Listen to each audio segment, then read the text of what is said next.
I am Paul Dager, your host for this conversation on mindfulness. My guest for today's episode is Jim Schaefer. Jim is a consultant, coach, and speaker who brings more than 30 years of sales and management experience to his clients in a career which has included stints with numerous startups as well as Fortune 1000 companies. In 1990, Jim began offering his popular Path of Mastery seminars. His consulting work is focused on bringing principles of mindfulness to corporate employees. Jim has been featured at the New England Whole Health Expo and Babson College's annual Symposium for Spirituality and Business. Jim holds a Bachelor of Arts from the University of Pennsylvania, and he and his wife live in the Boston area. Please now enjoy this conversation with Jim and I. Thank you. Here we are, a couple mindfulness guys hanging out, having a conversation. I recognize that you're a teacher, and honor and respect all the knowledge you bring to the table. And I want to lift the hood a little and have a conversation about personal experience of mindfulness. And the place I'd like to begin is, how did you start out? What drew you to it? What motivated you to explore, learn, and practice mindfulness? Great. Well, I think I'm going to start that conversation by talking about my initial encounter, which repelled me from studying. I love starting there. What a great place to start.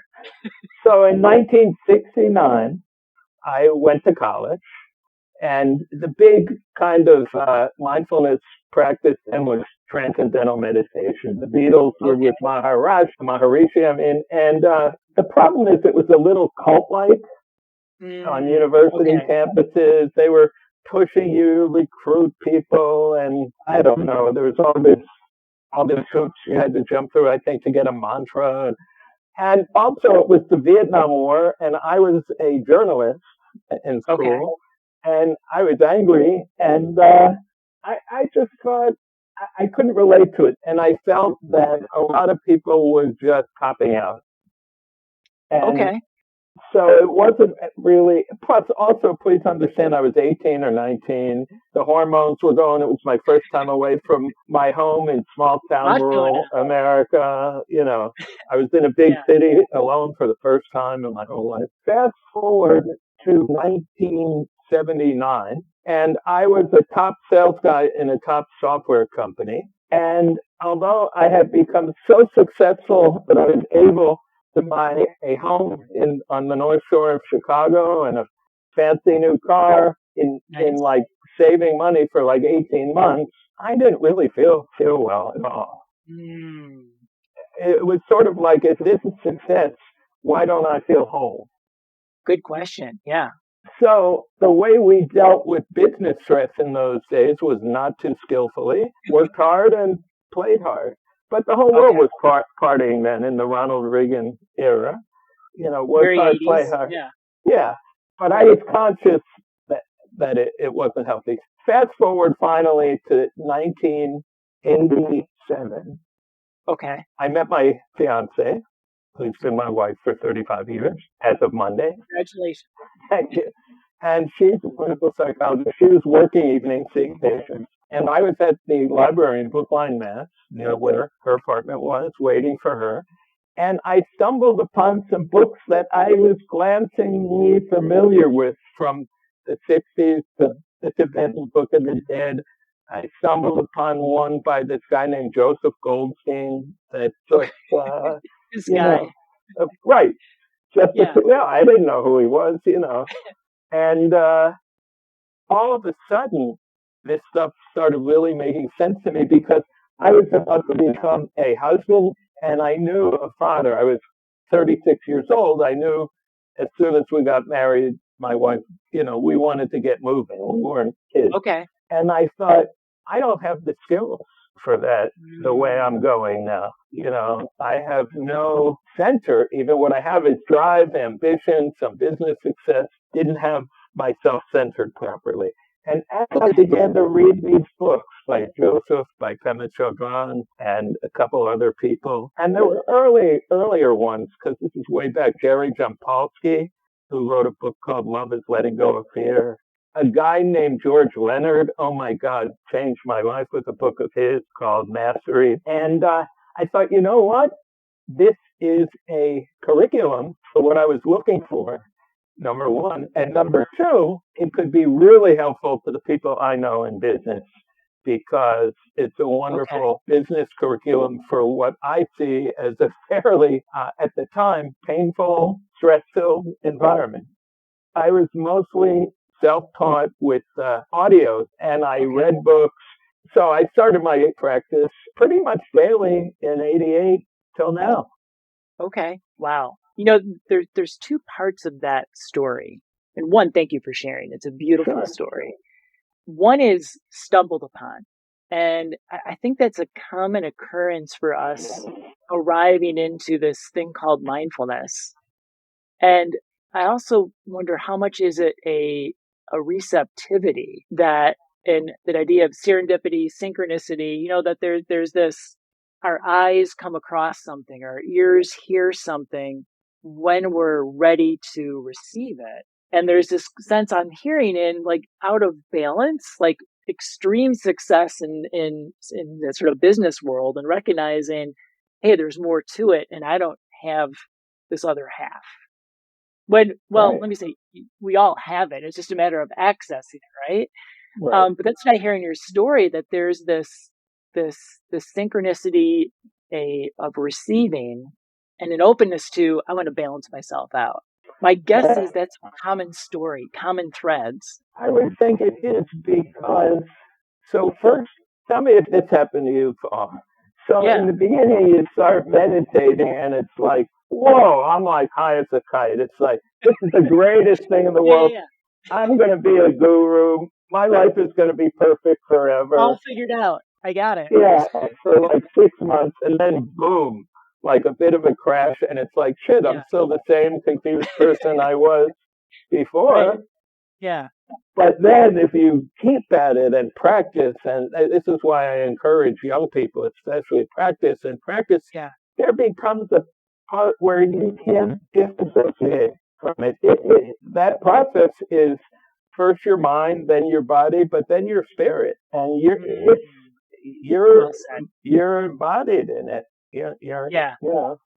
You remind me of, so I was introduced to mindfulness in grad school at Naropa University. And I remember struggling, you know, these big, like 100 people crammed into a room in silence. It's like, what am I doing? What are we doing? And then one time at home, because I was required to meditate, was part of schooling.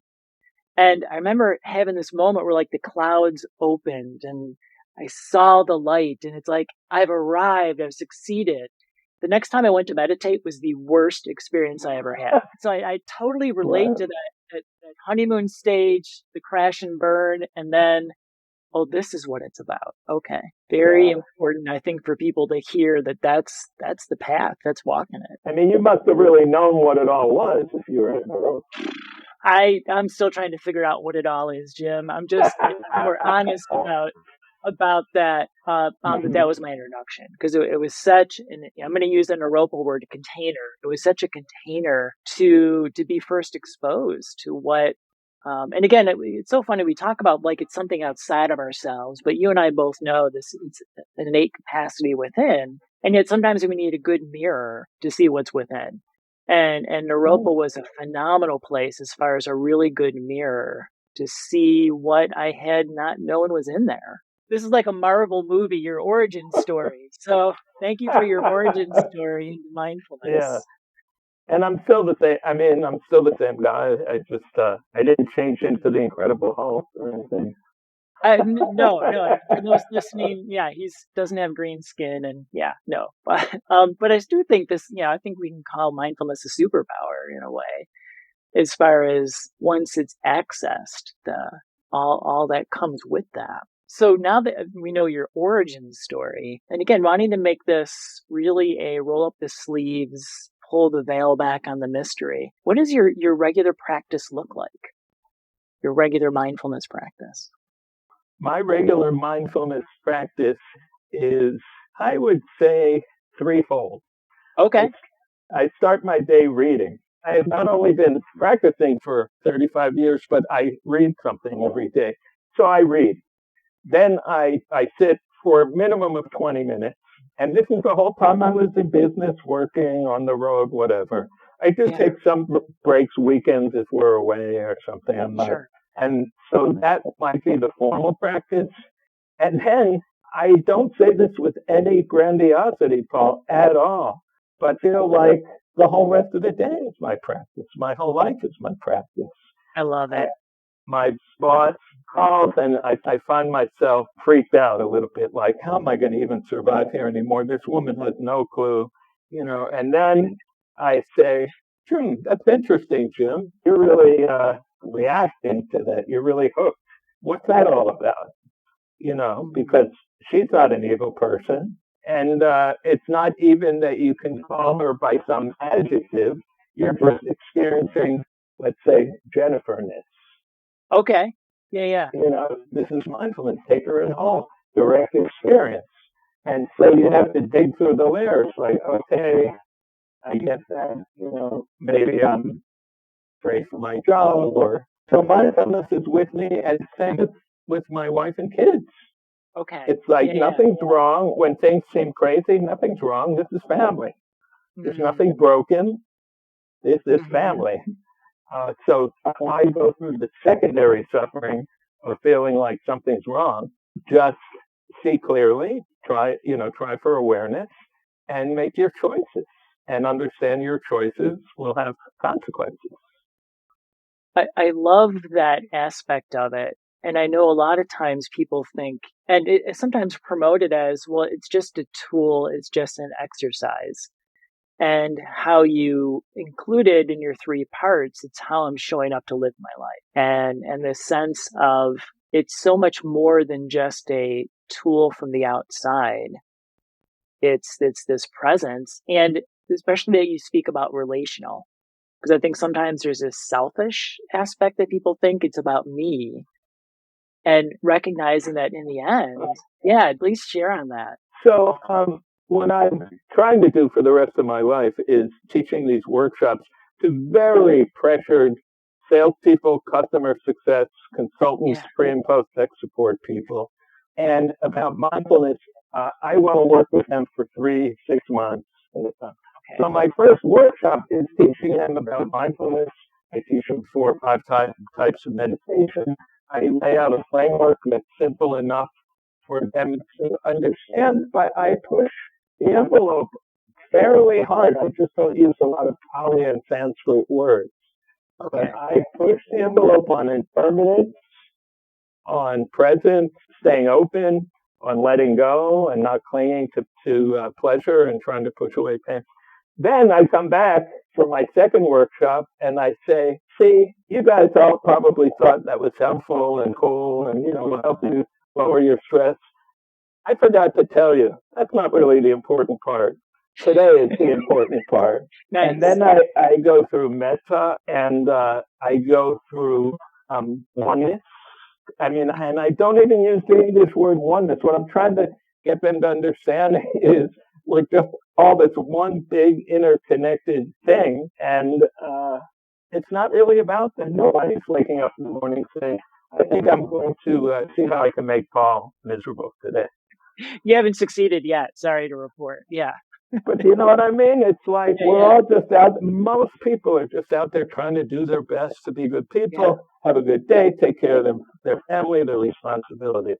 So I really lead them to that point because that's where the real riches come from. Yes, you have to get your piece to pay your mortgage and raise your kids and whatever it might be. You can be as relaxed as you want and it's, quote, mindful and chilled out. You're not going to have the richness that it really offers. What does that look like? What does the richness look like for you? Well, again, I have to say this with humility, Paul, because you're hitting me at a time where my children are grown and they're on their own.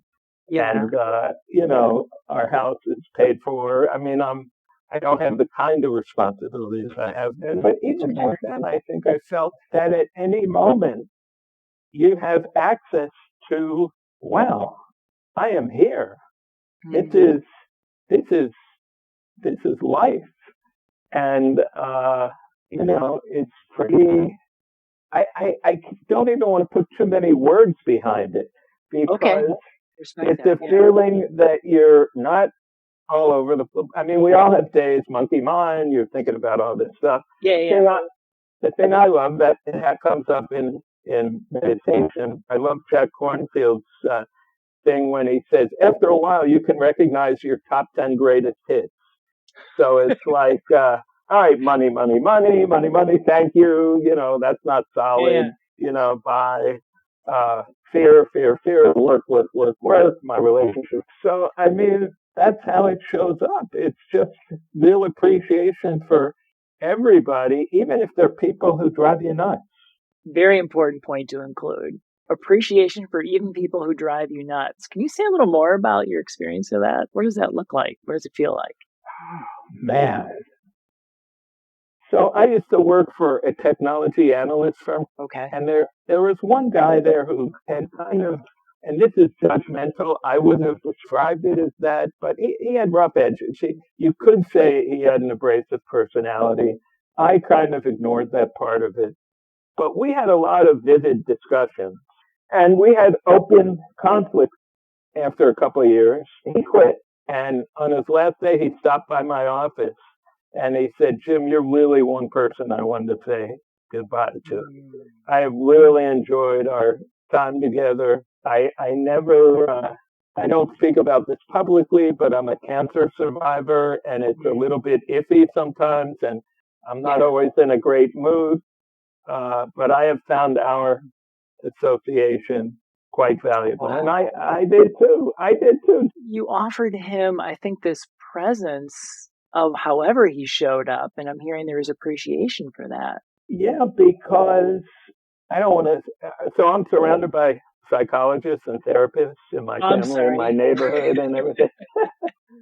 So I don't want to. That a lot of it could just be there's a lot of conflict in my family, and we're all as close as can be. Okay, my brothers and I, you know, I mean, what do boys do when dad's not home from work yet? We fight and wreck the house. And so conflict per se doesn't bother me. And after I practiced for a while, and maybe it was even a decade or so, I really learned not to label people. Not like, all right, he's an asshole, he's a liar, he's a dysfunctional. What I do is when I said to you, that's Bobness. I take the person home. Now I have choices. I can engage. I can go around. I can leave here altogether. No, that's up to me. Okay. And when we get together without judging, I can take him in and have maybe even a heated discussion. Okay. Wow.